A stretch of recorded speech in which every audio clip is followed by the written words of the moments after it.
कल आज और कल लाल गोयल के संग कार्यक्रम में आपका बहुत बहुत स्वागत है।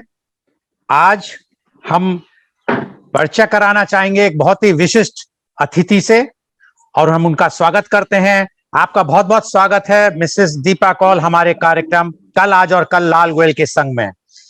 यह कार्यक्रम V4 news, global TV, V4 stream, news गांव से संवाद, सरोकार news, organ donation India foundation एवं ज्ञान द्वारा प्रसारित किया जा रहा है। मिसेस दीपा कौल जो कि एक भूतपूर्व cabinet minister social welfare Uttar Pradesh सरकार की रही हैं।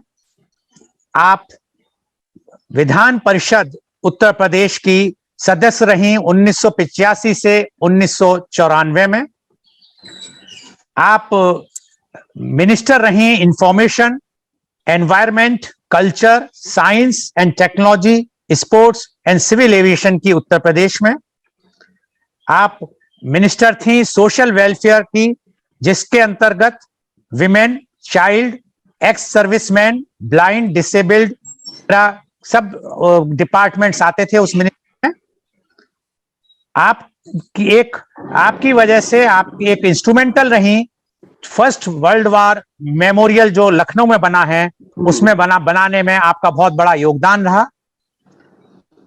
मिनिस्टर ऑफ कल्चर रहते वक्त आपने प्रोग्राम किए इंडो सोवियत के इंडिया, रूस और इंडिया के जो फेस्टिवल हुआ यूपी में, और आपने यूपी की कल्चर को और यूपी के जो यूपी का रहन सहन का था उसको आपने सोवियत यूनियन और मॉरिशस में कार्यक्रम करके वहां पे दर्शित कराया वहां के निवासियों को। आपने 40 साल स्वतंत्रता का प्रोग्राम उत्तर प्रदेश में बहुत जोर शोरों से करवाया। आपने 100 वर्ष पंडित गोविंद बल्लभ पंत जी के centenary celebration, doctor Radha Krishnan ji का, शंकराचार्य जी इन केदारनाथ एंड मैथिली शरण गुप्त जी जो हमारे नेशनल पोइट रहे हैं, उनका भी आयोजन करवाया प्रोग्रामों का। आपने विधान सभा का जो 100 वर्ष पूरे हुए थे उत्तर प्रदेश विधानसभा के, उस कार्यक्रम को बहुत बड़े ढंग से व्यापक रूप से आपने उसको आयोजित करवाया, जिसमें उस वक्त के तत्कालीन प्रधानमंत्री मुख्य अतिथि थे। आप जो हैं बर्लिन में इंटरनेशनल कॉन्फ्रेंस ऑफ विमेन जो हुई थी, उसमें आप एक सदस्य के रूप में यहां से 1975 में गई थी। 1982 में आप अकेली प्रतिनिधि थी जो भारत का प्रतिनिधित्व कर रही थी पीस कॉन्फ्रेंस में, शांति की कॉन्फ्रेंस थी under the banner of peace programme in Bulgaria, Sophia.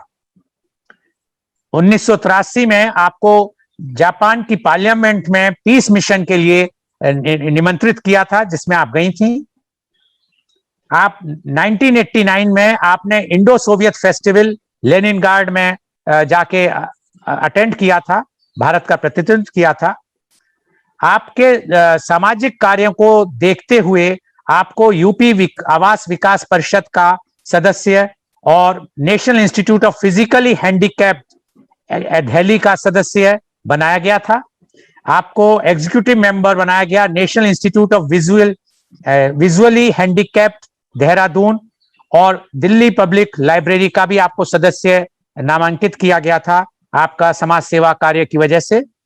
लेकिन जब आप उत्तर प्रदेश में आपने मिनिस्टर बनी तो आपने उन सभी संस्थाओं की सदस्यताओं से त्यागपत्र दिया। आप UP council of child welfare की भी सदस्य रहीं। आप रेड क्रॉस सोसाइटी की ट्रेजरर रहीं। आप बाल भवन दिल्ली के बोर्ड में भी रहीं।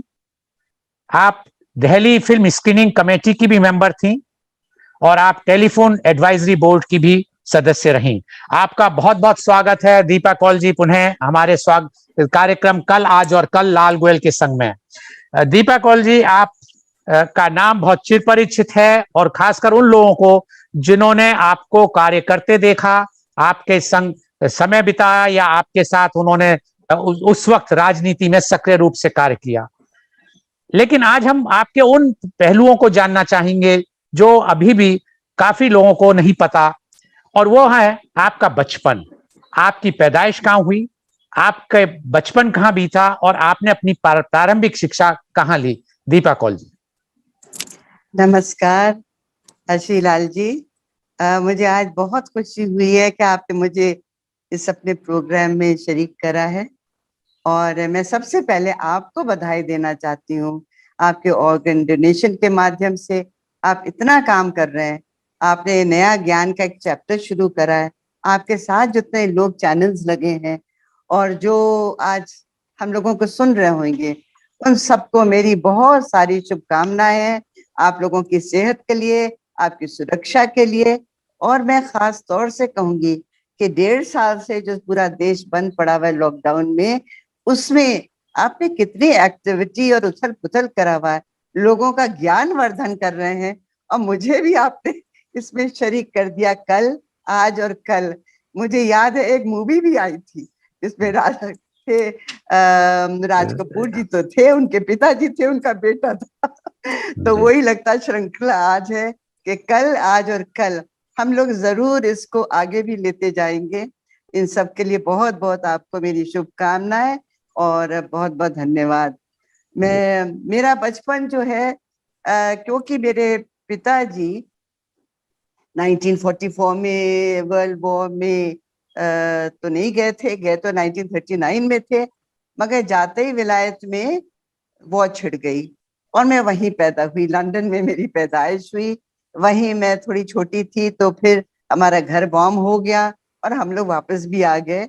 और हमारे पिताजी गांधी जी के पीछे पीछे दीवाने थे, जैसे पूरा देश था। देशभक्ति में मेरी दादी थी, मेरी पूरा परिवार था। तो वातावरण तो यही मुझे मिला। मैं कब राजनीति में आई, मैंने कब अपनी काम शुरू करे, मुझे तो कुछ पता नहीं। तो इसी में जैसे कहते हैं ना, एक आम का बीज डालिए तो फिर आम ही का पेड़ बनता है। तो हम तो देशभक्ति के वातावरण में ही पैदा हुए, देशभक्ति में ही बड़े हुए, और बचपन में कहानियां भी हम इन्हीं की सुनते थे। आजकल के बच्चे देखिए कितने खुशकिस्मत है कि उनके पास टीवी है, लैपटॉप है। हाँ, गरीब से गरीब आदमी के हाथ में हम मोबाइल देखते हैं। ये तो चमत्कार है टेक्नोलॉजी का। और ये 1900 मेरे ख्याल से 83-84 में जब एसटीडी का एक वो आया कि एसटीडी बूथ पे हमें दुनिया के साथ जोड़ा गया। मैं गांव में जाती थी। मैं दीपा जी आपको फिर रोकना चाहूंगा। मैं जानना चाहूंगा आपकी प्रारंभिक शिक्षा कहाँ हुई? प्रारंभिक शिक्षा तो बेसिकली कुछ तो दिन हम कानपुर में रहे, मगर जो मुझे याद है वो लखनऊ में हुई। मैं वहीं कॉलेज गई, वहीं स्कूलिंग मेरी हुई, और मैंने वहीं सब करा। स्पोर्ट्स में मैं बहुत रुचि लेती थी, और दौड़ती मैं बहुत तेज थी, बहुत तेज दौड़ा करती थी। इन चीजों में मुझे शौक था। थोड़ा बहुत हमें कल्चर जो ड्रामेटिक्स है, थोड़ा बहुत हम ड्रामेटिक्स में भाग लेते थे, मगर स्पोर्ट्स में मुझे बहुत शौक था। तो आपकी प्रारंभिक शिक्षा लखनऊ में हुई? जी हाँ जी। अच्छा, उसके बाद फिर उच्च शिक्षा के लिए? वही करी। फिर मैं जब मैं अपने बीए की तरफ गई तो मेरी शादी हो गई। मैंने कहा मेरी पढ़ाई पूरी होनी चाहिए, तो मैंने फिर हमको जब शादी करके हम जंगल में चले गए। मैंने कहा कोई बात नहीं, मैंने प्राइवेटली करूंगी। इलाहाबाद में मैंने पूरे पढ़ाई अपनी करी, वहां से प्राइवेटली 3 सब्जेक्ट्स देखे, लखनऊ में पढ़े, 3 सब्जेक्ट इलाहाबाद में पढ़े। वहां से फिर हमको फिर दिल्ली बुला लिया गया। मैंने कहा नहीं, मेरी पढ़ाई पूरी होनी चाहिए। छोटी थी मगर मुझे एजुकेशन का बहुत था। फिर यहाँ आकर के मैं मेरठ यूनिवर्सिटी नई नई खुली थी, फिर मैंने यहाँ से पूरा करा। गोल्ड मेडलिस्ट रही मैं यहाँ पर, और वहां से फिर हमको फिर दिल्ली। जी जी जी जी जी। अच्छा, तो आपने अपनी शिक्षा प्रारंभिक लखनऊ में की, उसके बाद उच्च शिक्षा जैसे आपने बताया प्राइवेट में करके आपने बीए किया, फिर दिल्ली में भी आप रही। और आप तो आपकी जो ये शिक्षा हुई, पर आपके पिताजी तो बहुत प्रसिद्ध शिक्षाविद और बॉटनिस्ट रहे। जी तो मेरे पिताजी professor Kailash Nath Kaul scientist botanist थे, और मेरा जो जीवन रहा, मैं आपको थ्रू बताना चाहती हूँ कि मैं बहुत खुशकिस्मत थी कि मैंने जो जो लोग कहते भी हैं कि जो आपका वातावरण है, एनवायरनमेंट है, वो बहुत जरूरी होता है। मैं छोटी थी और वहां पर हमारा देश बन रहा था, हमारे साइंटिफिक लेबोरेटरीज बन रही थी, और जो नेशनल बोटेनिकल रिसर्च इंस्टीट्यूट बना, और 1957-58 की बात है। हम लोगों को कोई मनाही नहीं थी, कोई भी चाहे, मैं नहीं, लेबोरेटरीज में हम लोग ऐसे घुस जाते थे, पूछते थे अपने साइंटिस्ट से, आप क्या कर रहे हैं अंकल? वो बताते थे। आज जो टिश्यू कल्चर पर बात हो रही है, टिश्यू कल्चर पर, मैंने इसको 1957-58 में टिश्यू कल्चर क्या होता है वो देखा, अपने आंखों से देखा। फिर मैंने हाइड्रोपोनिक्स देखा। हाइड्रोपोनिक्स वो साइंस है जो पानी में पौधे उगाती है, टमाटर, बैगन, इस तरीके की चीजें उगते देखी मैंने ऊसर का सुधार होते देखा, धरती को उपजाऊ कैसे बनाया जाता है लाल जी, ये मैंने देखा।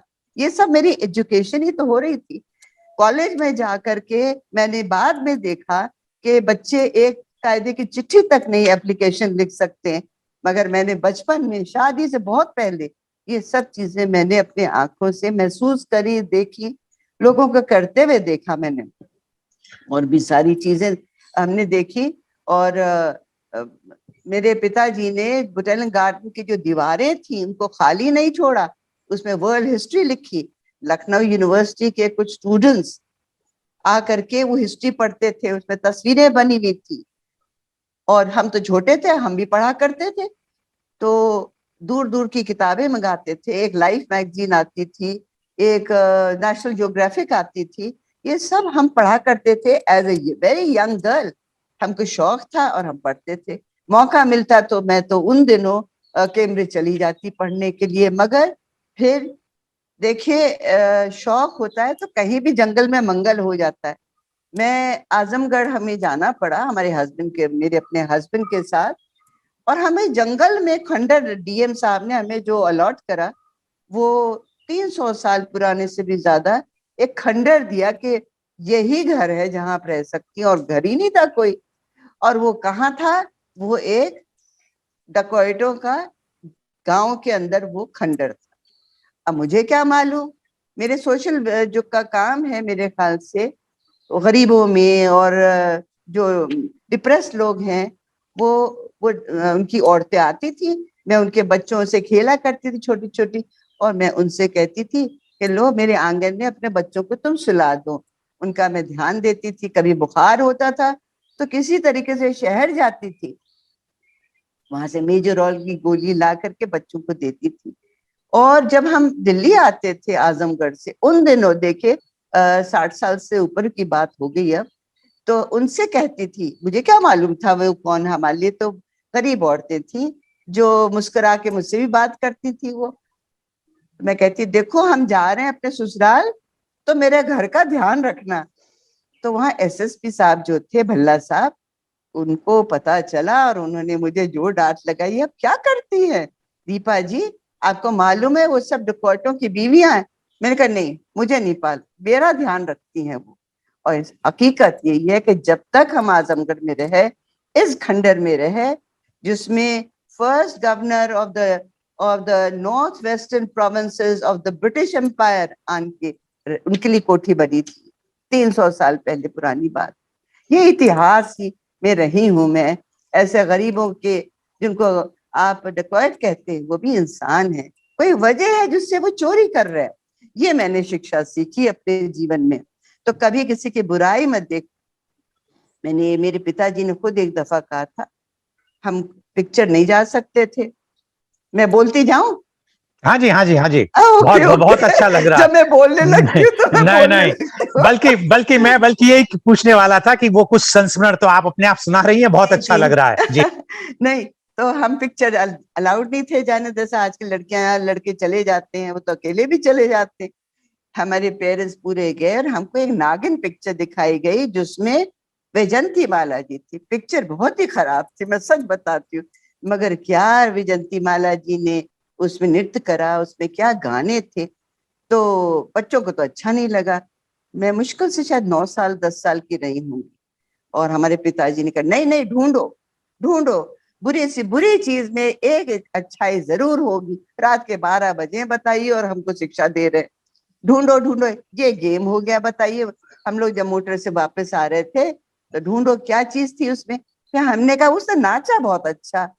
फिर हमारे भाई ने कहा नहीं, वो गाना भी तो अच्छा था, क्योंकि वो म्यूजिशियन भी बन गए थे आगे चल के, तो जीन्स थी उभर रही थी।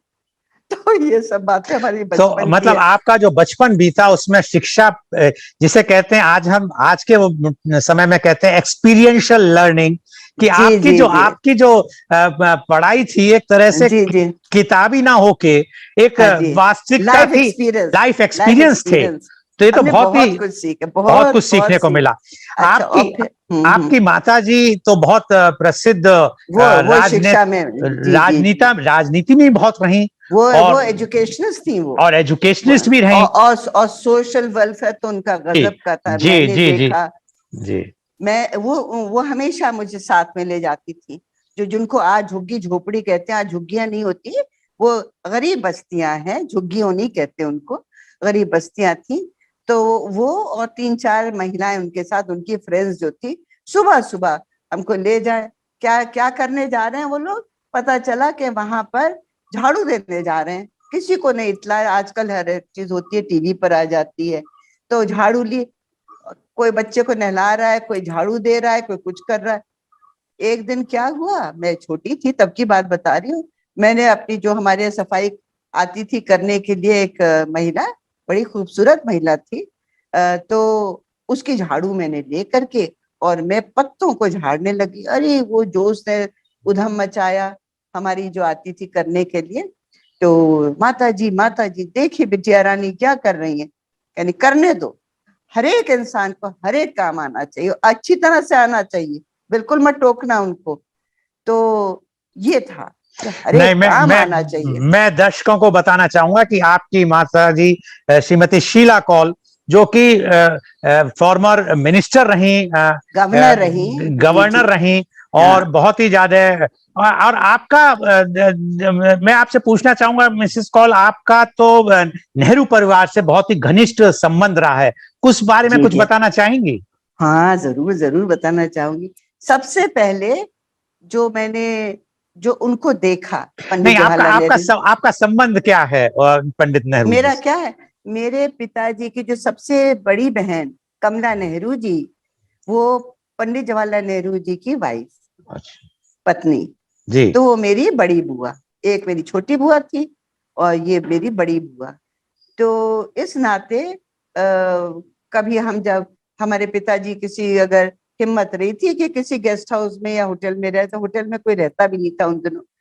एक दफा वो अपने ऑफिस के उसमें रह लिए गेस्ट हाउस में, तो उनको बहुत डांट पड़ी, तुम्हारी हिम्मत कैसे हुई कि तुम मेरे घर नहीं आए और तुम वहां गेस्ट हाउस में ले गए अपने फैमिली को। हम लोग जा रहे थे, जयपुर जा रहे थे, जयपुर क्या, वो तो आगे गए, क्योंकि हमारे पिताजी ने जोधपुर में पानी ढूंढा था।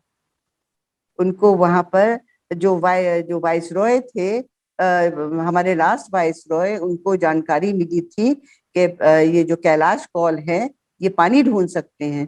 तो इनको वहां से ऑर्डर आया, यहाँ शायद राजा गोपालाचारी जी थे, किसको आया मुझे नहीं मालूम, कि ये जो यंग मैन है इसको आप राजस्थान भेजिए, Jodhpur, he will find water for you. और यही हुआ। एक दिन हम लोगों को एक गाड़ी मिली, उसी में हमारे पिताजी हमको ले गए। तो दिल्ली जब हम पहुंचे तो हमको जो 3 मूर्ति भवन आज कहते हैं, वो प्राइम मिनिस्टर हाउस होता था। तो वहां पर हम लोग एक रात रुके, और तब हमारे जो पंडित जवाहरलाल नेहरू हैं, मेरे फूफा जी, वो जी हमें मिले और हमें कान से यो, हर एक बच्चे को पता नहीं क्यों कान से पकड़ के उठा लेते थे। कहते थे ये बच्चे की पर्सनैलिटी बताता अंदर से दम कितना है। हर एक बच्चे को, चाहे लड़की हो चाहे लड़के, छोटे छोटे हम लोग थे, ऐसे उठा लेते थे वो। फिर हम लोग वहां गए, फिर वो हमारे फादर जो थे वो हमें जयपुर छोड़ करके और वो जोधपुर गए, जिन्होंने पानी ढूंढा। आज भी वो पानी जो है, जी मुझे वो मिले थे महाराज जो अब जो प्रेजेंट है। उन्होंने कहा मैं तो बहुत छोटा था, मगर मेरी माता जी आपके फादर के बारे में जिक्र करती थी कि कैसे एक कौल साहब आए थे, उन्होंने पानी ढूंढा। तो देखिए कितनी गर्व की बात है कि आज आज जो महाराज हैं वहाँ के, वो हमारे पिताजी को याद करते थे क्योंकि उनकी माता जी ने जिक्र करा था। जी जी दीपा जी, आप बताना चाहेंगे कि आप फिर राजनीति में क्यों आई? जब आप, ठीक है कि आपकी माताजी श्रीमती शीला कौल राजनीति में आ जी रही थी, जी या जी आपका संबंध बहुत नेहरू परिवार से था, क्लोज परिवार था, लेकिन आप तो, क्योंकि आपके पिताजी तो बहुत बड़े शिक्षाविद थे, तो आपका मन विचार शिक्षा में जाने की नहीं हुआ जो आप राजनीति में आई? मैं तो शायद कोई इंजीनियर ही बन जाती, क्योंकि हर एक चीज को मैं खोला करके देखा करती थी, और शायद कुछ और बनती, एजुकेशन लाइन में भी जा सकती थी क्योंकि मैं पढ़ने का बहुत मुझे शौक था। राजनीति में जिससे कहते हैं ना कि आपने जो मेरा थोड़ा बहुत जो आपने करा, तो एज अ सोशल वर्कर मैं तो देखे ये सब चीजें कर चुकी थी, बहुत सारी चीजें जो इंसान मंत्री होके करता है। एक चीज देखिए, मैंने जो 1975 की बात है, कितनी पुरानी बात हो गई, जब हम बर्लिन गए तो वो फर्स्ट इंटरनेशनल वुमेन का कॉन्फ्रेंस हुई थी, वर्ल्ड कॉन्फ्रेंस। उसमें हम लोगों ने किस चीज की लड़ाई लड़ी कि हर एक महिला को समान वेतन मिलना चाहिए पुरुषों के बराबर। इसकी हम लोगों ने लड़ाई लड़ी। इंदिरा जी ने 1975 नवंबर में, पार्लियामेंट नहीं चल रही थी, ऑर्डिनेंस के थ्रू इसको पास करा। उसके बाद 10 साल बाद यूपी के अंदर ये पास हुआ कि हर एक हमारे उत्तर प्रदेश में समान वेतन मिलेगा, महिला पुरुष दोनों को। इत्तेफाक की बात है कि मैं जब तक विधायक बन गई, और इत्तेफाक की बात कहिए या सोच कहिए या मेरे कामों का सब देखते हुए, उन दिनों की जो लेबर मिनिस्टर थी सरस्वती अम्माल जी, उन्होंने मुझे बुला करके कहा, दीपा जी मैं आपको चाहती हूँ इसका चेयरपर्सन बनाना। तो फिर मैंने उनको बताया इसका बैकग्राउंड, मैंने कहा मुझे बहुत खुशी होगी, और हमने जब तक मैं मिनिस्टर आगे नहीं बनाई गई, जब तक मैं इसको चेयर करती रही। तो ये छोटी छोटी चीजें हैं, जैसे मैंने हम जब आप थोड़ा सा संस्मरण सुनना चाहेंगे इंदिरा गांधी जी के संग आपका कोई संस्मरण रहा हो जो क्लोज, क्योंकि आप तो बहुत क्लोज रही इंदिरा जी से, राजीव जी जय से। जय जय जी जी जी संजय जी की एक लाल मोटर होती थी, छोटी सी, वो मुझसे जी छोटे थे, और राजीव जी भी छोटे ही थे, हम उनके बराबर थे। तो मुझे वो लाल गाड़ी में बैठने का बड़ा शौक था कि किसी तरह मैं बैठ जाऊं। एक दिन मैंने उसको खाली देखा तो मैं उसमें बैठ गई। तो संजय क्योंकि छोटे थे, ये मेरी गाड़ी मेरी गाड़ी, तो राजीव जी ने मेरा साथ दिया, नहीं नहीं दीपा को चलाने दो। तो एक तो मैंने वो गाड़ी चलाई।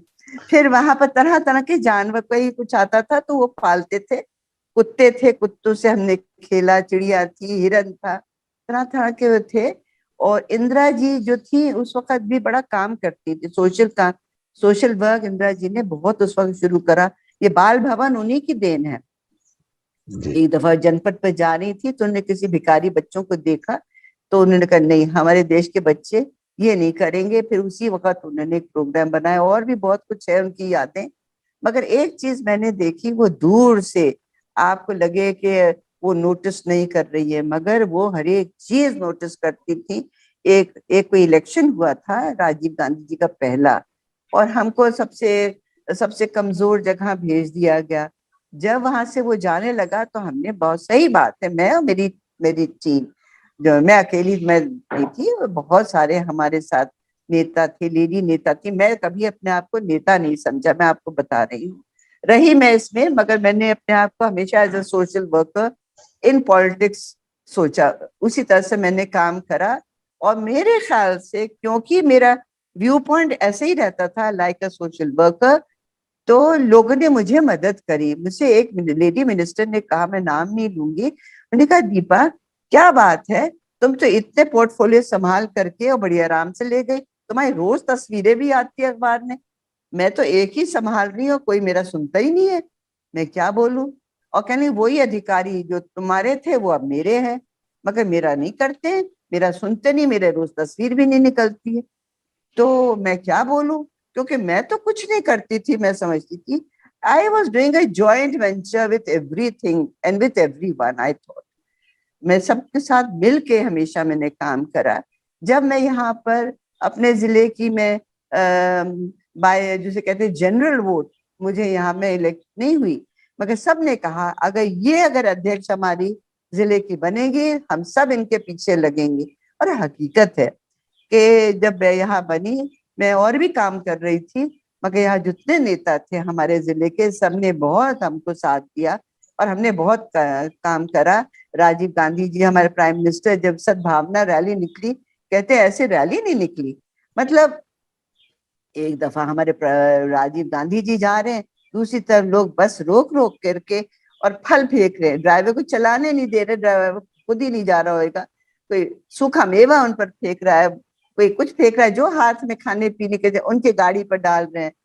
एक तो मुझे याद है उतर गया और कहने मेरे बच्चे को उसके हाथ पर रख दीजिए, छोटा सा बच्चा था, और गाड़ी पर चढ़ गया, कोई सिक्योरिटी भी नहीं थी, और बहुत बहुत ही खुशी का माहौल था। सुबह 9 बजे आके 10-11 बजे तक हमारे जिले से निकले वो, बहुत ही 40 किलोमीटर का हमारा किस जिले की बात कर रही हैं? ये गाजियाबाद जिले की। गाजियाबाद जिले की, जहाँ आजकल आप रहती हैं? जी हाँ, जी। अच्छा, वहीं की मैं जिले की अध्यक्ष भी बनाई गई थी मैं। अच्छा। जी। तो ये आपने जो सफर शुरू किया, बचपन आपने बताया कि किस तरह आपने पढ़ाई की, किताबों से ज्यादा वास्तविक अभिनव आपने अनुभव लिया, और उसके बाद आपने माहौल देखा, नेहरू जी के साथ भी, इंदिरा जी के साथ भी, राजीव जी के साथ भी, और मेरे ख्याल से अब आप राहुल और प्रियंका जी के साथ का भी माहौल आप देख रही हैं। आपको कुछ बदलाव नजर आया इस पूरी 3-4 पीढ़ियों में जो आप देख रही हैं, मतलब पूरे भारतवर्ष के इन 4 पीढ़ियों का जो आपने देखा है, अपने आपको कुछ बदलाव नजर आता है कि राजनीति? एज अ साइंटिस्ट डॉटर, जी, एक वैज्ञानिक के बेटी के नजरिए से मैं इसका जवाब दूंगी। जी, देखिए, एक परिवार में पहले माता पिता होते हैं और वो स्ट्रगल करते हैं, अपना घर बनाते हैं, बच्चों को बड़ा करते हैं, अपना खून पसीने की जो कुछ होता है वो हम चाहते हैं हमारे बच्चे जो, अगर उनका 3 बच्चे, सिर्फ 3 ही हो, 9-10 नहीं हो, सिर्फ 3 ही हो या 2 हो, तो जो कुछ होएगा वो अपने बच्चों पर न्यौछावर कर देंगे। वो बच्चे बड़े हो जाते हैं, बच्चों को नहीं मालूम कि माता पिता ने क्या स्ट्रगल करके उनकी गृहस्थी अपनी चलाई उन्होंने। वो बच्चे और बड़े हो जाते हैं, उनको जो ग्रैंड चिल्ड्रन है, उनको तो अपने ग्रैंड पेरेंट्स का अगर नहीं बताया जाएगा तो वो तो पता ही नहीं है उनको। तो इसी तरह से उनका परिवार बढ़ता है, सुरक्षित होता है, फलता है, फूलता है, और जितना वो फलता और फूलता है वो उस चमक धमक में रहते हैं। किसने उसका बेस, आप किस बेस पर बैठे हुए, वो कुछ दिन भूल जाते हैं। जैसे रौनक होती है तो जो पीछे जो प्लानिंग हुई है शादी की, त्योहार की, वो किसी को याद नहीं रहती है कि माता ने अपने सब सेवर दे दिया। आपने बहुत अच्छी बात कही। और ये जो हमारा कार्यक्रम है कल, आज और कल, लाल गोयल के संग, ये कार्यक्रम हमने इसीलिए किया कि आज ये कार्यक्रम के द्वारा, जैसे आपने आज जो भी बात बताई, क्योंकि ये YouTube पे हमेशा के लिए रहेगा, तो आज से 100, 200, 300 साल बाद की जो आपकी पीढ़ियां होंगी, जब वो इस कार्यक्रम को देखेंगी, तब उन्हें पता चलेगा कि आपने उस वक्त क्या बोला था। तो यही चीज आज समाज में हो गई है कि आज हमें, आज के जो नई युवा पीढ़ी है, वो उसने अपने पुराने पुरखों के बारे में, अपने ग्रैंडफादर तक के बारे में, कईयों को तो अपने फादर्स और मदर के बारे में भी नहीं पता होता कि उन्होंने कितना सेक्रीफाइस किया। चलते चलते दीपा जी, आप क्या संदेश देना चाहेंगी युवा पीढ़ी के लिए? मैं 1-2 बातें जरूर कहूंगी। मैंने देखा अपनी जिंदगी में, आजकल, पहले नहीं था, कि लोग जो है दूसरे को गिराने में ज्यादा वक्त जाया करते हैं। अपनी जो लकीर है अपना किसी काम की, अपनी जिंदगी की, दूसरे से आप बड़ा क्यों नहीं करते हैं? आप बुराई करेंगे, उसने ये कहा, अरे भाई तुम उससे बढ़िया करो, लोग तुम्हारे काम को अप्रिशिएट करेंगे। दूसरी बात है, अगर कोई भी बुरा, ये तो एक मैं पर्सनल चीज बता रही हूँ, अगर आपके दिमाग में कभी भी किसी के प्रति कोई बुरा आ रहा है, सोच आ रही है, या कुछ बुरा करने का सोचे, उस कुर्सी से उठ के दूसरी जगह चले जाइए। अब वो जो वातावरण गलत है वहां का, वो आपसे दूर हो जाएगा। ये कुछ आध्यात्मिक है, ये भी मेरे पिताजी ने मुझे सिखाया, वो जो साइंटिस्ट, तो ये उन्होंने कहा, बेटा कभी भी दिमाग में आए, just get out from that room और लीव दैट चेयर। तो ये उन्होंने मुझे बताया था। बहुत धन्यवाद देना चाहूंगा दीप कौर जी। आपको धन्यवाद। समय का अभाव है, अभी तो बात बहुत नहीं। बहुत बहुत हम सोचते थे कि आपसे बहुत कुछ सुने, लेकिन समय पंख कुछ- पखेरु करके उड़ गया। बहुत एनी टाइम बहुत बहुत धन्यवाद। मेरी तो आज शुभकामनाएं आप सब लोगों को। बहुत बहुत धन्यवाद। तो नमस्कार। कल, आज और कल लाल गोयल के संग कार्यक्रम, जो कि V4 news, global TV, V4 stream, news गांव से और संवाद सारोकार के द्वारा सीधा प्रसारित किया गया, और इसको फेसबुक और यूट्यूब पे भी दिखाया गया।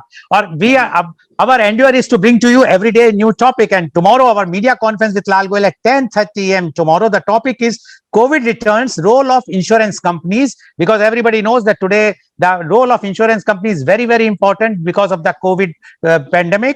And our panelists are Mr. G. Srinivasan, Director, National Insurance Academy, former Chairman and Managing Director, New India Assurance Company Limited, United India Assurance Company Limited; Mr. T.S. Vijayan, former Chairman, Insurance Regulatory and Development Authority of India, IRDA, and also he was the former chairman of Life Insurance Corporation of India, LIC, and Mr. Ramnath Pradeep, former chairman and managing director, Corporation Bank. So please tune in tomorrow at 10:30 a.m. for media conference with Lal Goyal. बहुत बहुत धन्यवाद दीपा कौल जी आपका, कि आपने जुड़ के अपने पुराने संस्मरण सुनाए, और बहुत बहुत धन्यवाद आप सभी दर्शकों का, जो आप कल, आज और कल लाल गोयल के संग के कार्यक्रम में जुड़े। आप सबका बहुत बहुत धन्यवाद। नमस्कार, धन्यवाद।